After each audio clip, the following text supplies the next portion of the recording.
Hey, what's up? Novice Chess. This is Master Inquire is on again. We're gonna do something similar to last time. We're gonna play like I think this guy is around the correct-ish rating. And let's observe what happens in this game. We have a quick c5. I'm not gonna do anything fancy, such as the Smith Moore Gambit, which we might talk about, but that might be straying a bit, of course. I want to focus on sound opening principles. Now this a6 move, this is actually a line that people play, but I have a feeling he doesn't, he's not going to play it. Normally he play d4. So generally we should try to get our pieces out and get castled. But here I like the idea of trying to get the big pawn center here with 2 pawns in the center. So we got our 2 center pawns, which is usually what we want to accomplish with white in the opening. Note that black has made already 3 pawn moves. Now I would strongly suggest that black, should get on with development and get some pieces out. Yeah, he could transpose to the French defense, but we can grab space here with e5. And if we compare this to the French defense, the advanced variation, it's actually favorable for us because we put the knight on c3. So he plays knight c6. Usually I do not advise playing A, too many pawn moves, or B, playing these a3 or h3 type of moves. In this case, I feel like the best and most active square for the bishop is indeed d3. So I do not want to allow that before here. So do not make these a3, h3 type of move, unless it's for a very specific reason. You can already see that we have a lead in development here. Well, I was going to say space advantage, but perhaps a slight lead in development as well, because we have gotten castled. And here black should take his time. It's a well-known trick that you can't take this pawn on d4. And this is actually making this a rather short video, so white to move and win immediately. Black didn't use his time properly here. He spent only 45 seconds on 10 moves when he had plenty of time, and we can play b5 check here. A discovered check to the king, but this opens up an attack on the queen, which we will now pick up for free. Not completely for free, we had to give up the bishop, but that's a very good trade for us, and we win. So a quick look.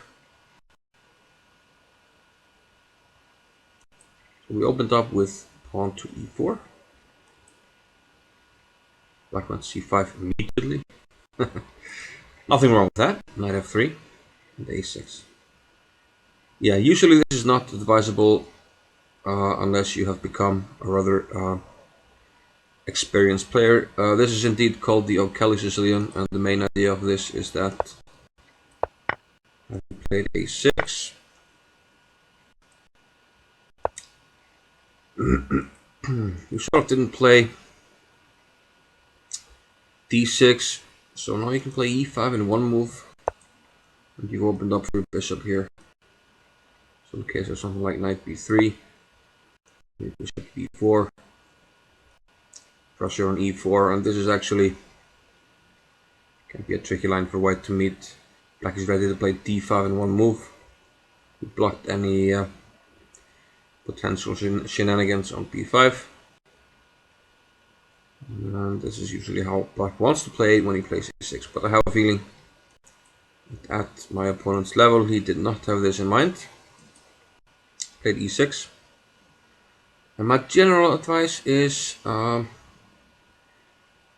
you shouldn't be making more than 3 pawn moves in the opening. I mean 3, if you're going over that, you must be stretching something. So I played d4. Yeah, and note that we got this, this, and this. So 3 pawn moves, and I don't make another pawn move really unless I have to. So c takes d4. Okay, of course I take back. Kind of a forced pawn move, but our opponent didn't do anything in the meantime. Not d5. And now another specific reason we grab a space with e5.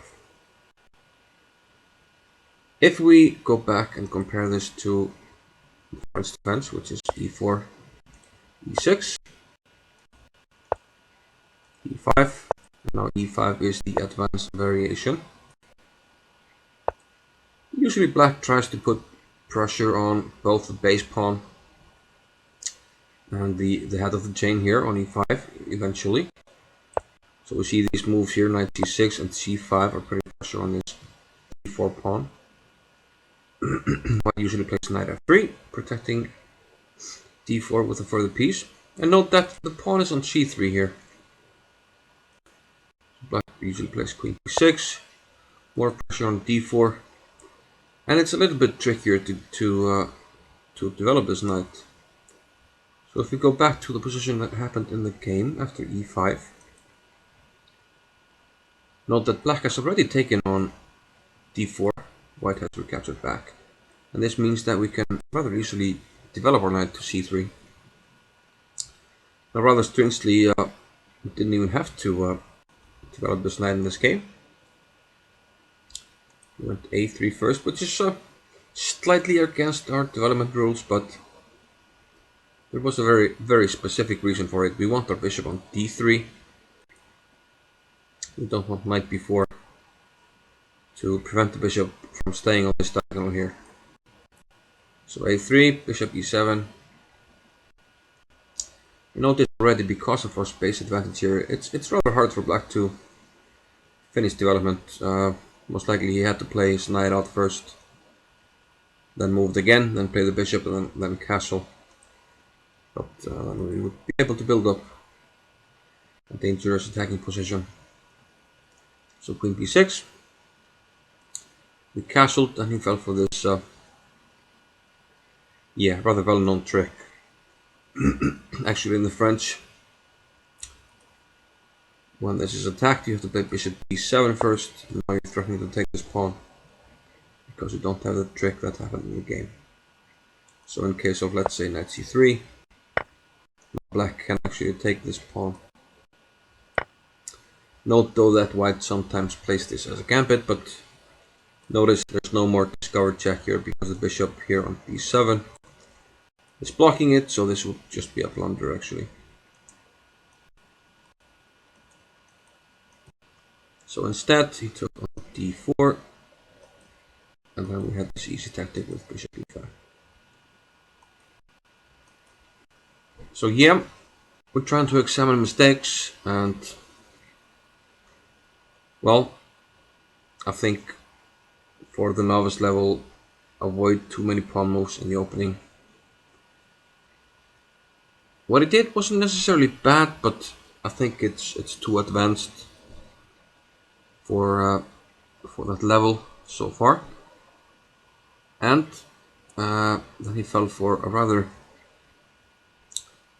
a tactical trick that should be well known, and he should dot it down. He should analyze this game and learn this trick and not fall for it again. And the third thing that I would advise this player is take his time. Spent only 45 seconds, and he took on d4 rather quickly. And always try to think about what your opponent is thinking. I mean, did white just blunder this d4 pawn? At least take some time to think about it. then perhaps you can avoid these kind of mistakes. So yeah, I'll see you later in a future video here. Thanks for watching. Bye bye.